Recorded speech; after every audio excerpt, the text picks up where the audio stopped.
गुरु विष्णु गुरुदेव महेश्वर गुरु साक्षात पार ब्रह्म तस्मै से गुरुदेव नमः। जो एक राजा था जो वो जो है न कबीरदास के बारे में काफ़ी सुना था उसने।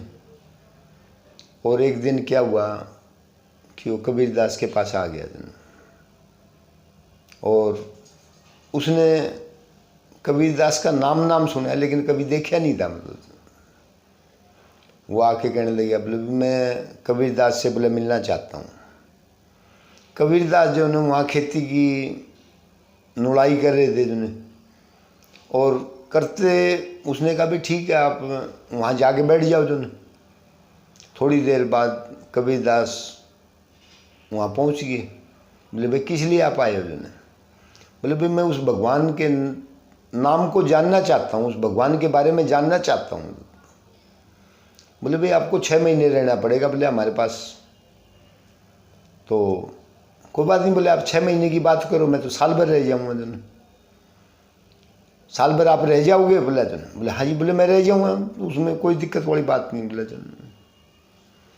तो आखिरी में क्या हुआ, एक दिन कबीरदास निकल रहे थे तो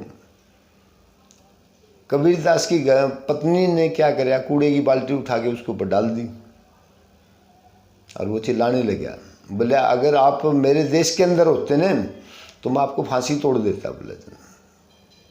तो उन्होंने कबीरदास से कहा बोले गुरुजी अब मेरे को दीक्षा वगैरह। बोले भैया अभी नहीं मिलेगी, बोले साल भर का टाइम और लगेगा बोले आपको। बोले गुरुजी बता दिया आपको साल भर का समय लगेगा जो। आखिरी में 6 महीने बाद उसकी पत्नी ने कहा बोले महाराज जी बोले इनको दीक्षा दे दो। बोले नहीं बोले पहले आप इनको देखो, चेकअप करो जो। तो उसने क्या कराया, बाल्टी फिर कूड़े की उठाई उसके ऊपर डाल दी जो। तो उसने कहा बोले माता जी आपने क्यों तकलीफ़ करी जो। ये कूड़े की बाल्टी में खुद डाल देता, कोई ऐसी कोई बात नहीं थी बोले जो। आप बोले मेरी माँ हो, मेरे गुरुजी की पत्नी हो और अब आपको क्या बताऊं मतलब जो आपने तो बोले बहुत भारी गलती करी बोला जो। आखिरी में क्या हुआ कि कबीरदास ने उसको जो है न दीक्षा दे दी मतलब। और उस भगवान के नाम के बारे में बताया कि आप जो है न उसको चलते फिरते उठते बैठते खाते पीते सोते उसको याद करना और इस संसार के भव के सागर से पार उतर जाओगे। आप राजा नहीं हो मतलब जो। अब वो राज्य प्राप्त हो गया जिसके बारे में आप कभी नहीं सोच सकते। संसारिक जितने भी राज्य हैं आपके जो सब टेम्परेरी हैं, वो एक न एक दिन आपको ये छोड़ के जाना है। और उन्होंने क्या करा, अपने देश में चले गए।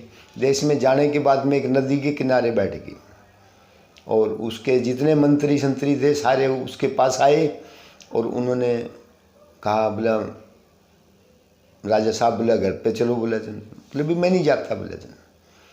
अब बोले राजपाट वगैरह जितना भी करना आप सब ने करना है। अब तो मेरे को वो राज्य प्राप्त हो गया कि मैं जिसके बारे में सोच नहीं सकता था। संसार का जो भी राज्य है वो टेम्परेरी है। परमानेंट राज्य जो है भगवान के नाम का है। मतलब उसका नाम जो है न चलते फिरते उठते बैठते खाते पीते सोते हमने याद करना। बोलो भगवान कृष्ण जी की जय।